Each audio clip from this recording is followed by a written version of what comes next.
We know about EBITDA. Now there's a new thing. It's called EBITDA, and that's earnings before interest, taxes, depreciation, amortization, and now COVID. So exclude that. Some investors are raising questions about how companies are accounting for the coronavirus and relates to compensation and so many other issues. Joining us to discuss this and so much more is SEC Chairman Jay Clayton. Jay, we are in the middle of earnings season, and we appreciate you joining us. But this is an issue because one of the things you're seeing companies say is this COVID thing, see no evil, hear no evil, don't pay attention. Do you think that's the right message for investors? Andrew, thanks for having me back on and in the earnings season and to talk about this.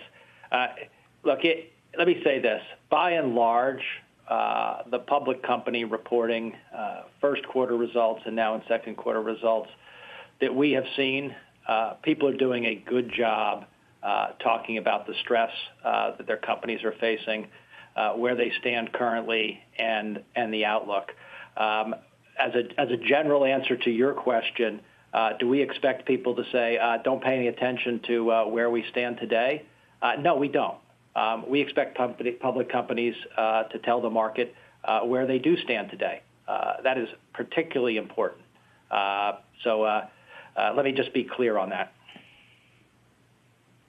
I wanted to also ask you, because it relates, you're looking at stock prices that have moved and moved higher, relates to compensation to some degree. And I want to get your take on some of the more outsized compensation plans. But more generally, one of the things you saw amidst this COVID pandemic were companies and their CEOs saying that they were going to take less money, less in salary. But one of the things that hasn't changed, and in fact, in some cases, they loaded up on stock during this period. This is something you actually saw happen in the post-financial crisis period now more than 10 years ago. What do you make of that phenomenon?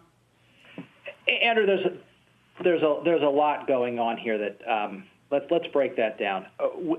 We as a society, we like equity compensation in that it aligns the interests of management with the interests of shareholders.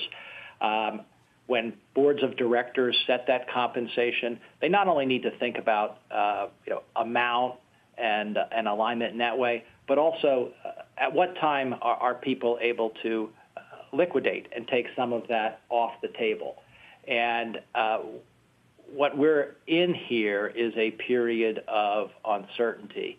And we like to see, when people put compensation packages in place, an explanation not just of how it works, but how the board assessed that compensation package was indeed aligning interests.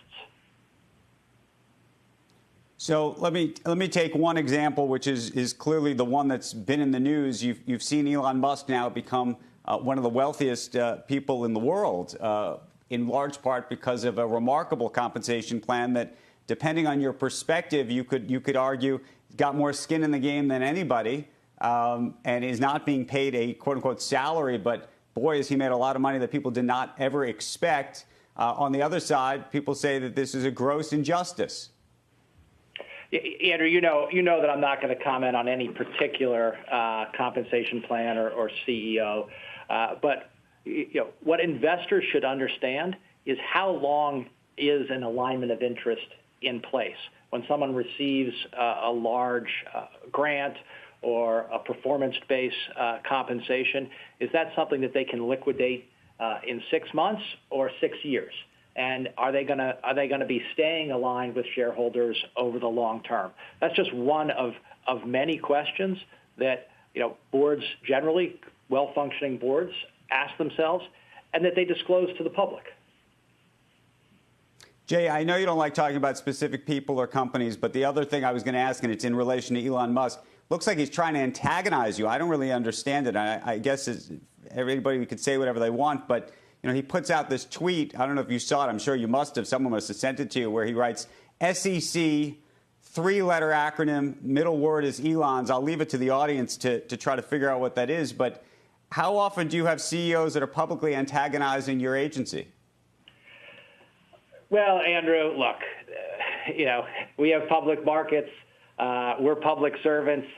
You accept the good and the bad of the public sphere when you do these jobs. Let's put it this way. I have nothing to say about it.